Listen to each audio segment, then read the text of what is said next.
আমার একক নিয়ন্ত্রণ মানে আমাদের একক নিয়ন্ত্রণ। আমরা আপনি কি মানে ফলের আমরা যে কাদেরকে নিয়ে আমরা মিটিং করলাম 18 জন বাংলাদেশের বড় ডিমের যখন দাম বেড়ে গেছে, তো আমরা দেখলাম যে এই আদতে গিয়ে যখন গোড়ার দিকে আসে নিয়ন্ত্রণ কিছু সংখ্যক ব্যক্তি, উনি যে এই কথাটা ঠিকই বলছেন।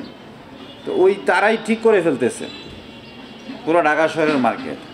কিন্তু যখন এইরকম জনতার বাজার বা এই ধরনের উদ্যোগ যখন পর্যায়ক্রমে ঢাকা শহরে বড় বড় আরও কিছু প্রতিষ্ঠা হবে, তাদের হিসাবের বাইরে থাকবে এগুলা, তখন কিন্তু তারা কাউন্ট করবে জনতার বাজারে কত টাকা দাম আছে, এর থেকে বেশি আমরা করলে আমাদের তো মাল চলবে না।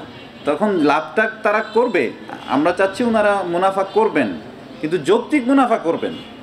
রোজার দাম আসলে আমার 20 টাকা দামের কেনা আলু সেটাই স্টক করে দিয়ে আমি হঠাৎ করে দাম বাড়িয়ে আরও বিক্রি করব, এইগুলোর সুযোগ আমরা মানে কাটিল করতে চাচ্ছি। আসসালামু আলাইকুম। আসলে এখানে আপনাদের একটু সময় দেওয়া প্রয়োজন, কারণ আপনারা লোকাল আমাদের টিসিবির মানে যে ট্রাক থেকে দেওয়া হয়, তারপরে কৃষি বিপণনের অফিসার আছেন না আমাদের? আসছেন, হ্যাঁ। তো এইটাও তো ভর্তুকি দিয়ে দেওয়া হয় সরকারের পক্ষ থেকে।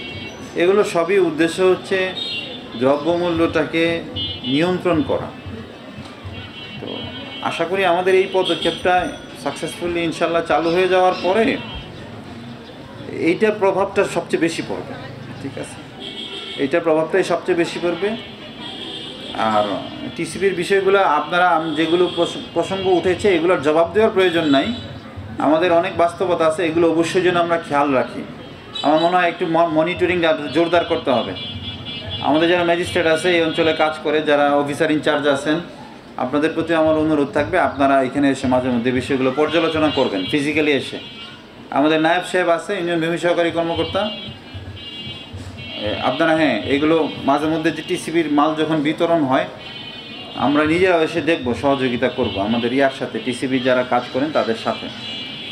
আর ওইটা আবার একটু পরিষ্কার করি, আমরা এই উদ্যোগ নেওয়ার পরে আমাদের ফোকাস হচ্ছে যে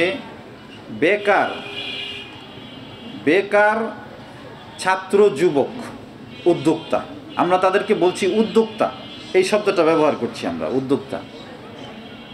এবং আমরা তাদেরকেই প্রাধান্য দিচ্ছি যারা বেকার এবং আমাদের বিবেচনায় মনে হবে যে তারা সব কিছুর মোটামুটিভাবে ঊর্ধ্বে থেকে একটা ভালো নিয়ত নিয়ে কাজটা করতে পারবে। বাস, আমাদের কাছে আসছেন অনেকেই, কিন্তু আসতেছেন আমার অফিসে, স্টুডেন্টদের মধ্যে আসতেছে, বৈষম্য বিরোধী ছাত্র আন্দোলনের অনেকেই আসছে আমার কাছে, অনেকের সাথে কথাও হয়েছে।